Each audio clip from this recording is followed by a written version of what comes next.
Okay, hey boys and girls, this is Miss Carrejo. I'm just gonna go through like today's lesson and what we should have been doing.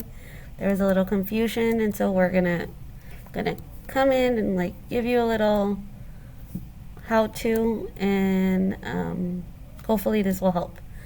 But we are on slide 13. I'm going to pick either hardworking or determined as one of my traits for my character Ella.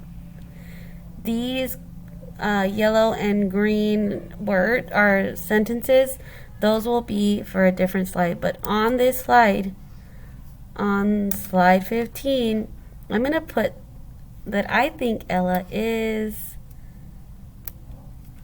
hardworking. I don't know how to spell hardworking, so I can go back and put, oh, okay, H-A-R-D.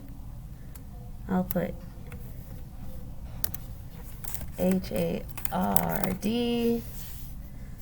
She's hard working, W-O-R-K-I-N-G.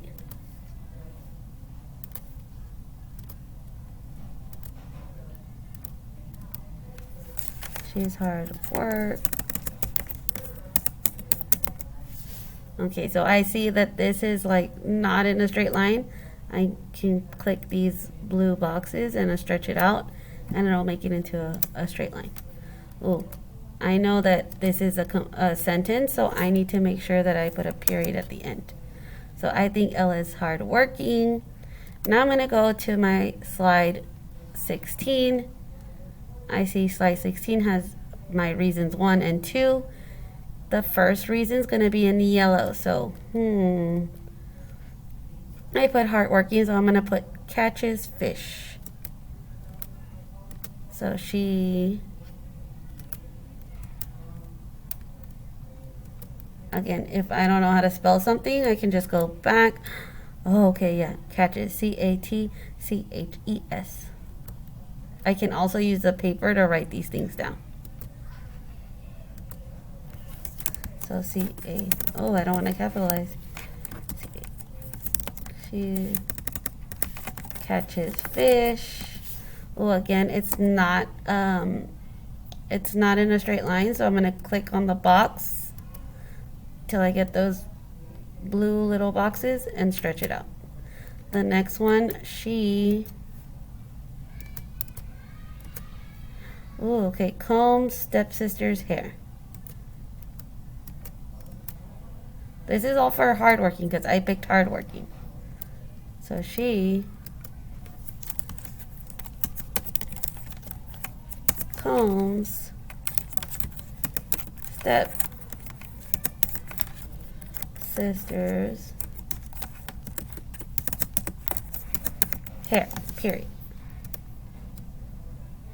Stretch that out. And the last one. Ooh, so here I'm going to retell what I said at the beginning, my opinion. And my opinion was that I think Ella is hardworking. So on slide 17, I'll put this is why I think Ella is hard working, period. I made sure the I was capitalized, the E in Ella is capitalized because she's her name is a name of a specific person in my story. And that's all we should have done. That was it. That was how you should have finished writing your FQT2. Hope this helps. Bye.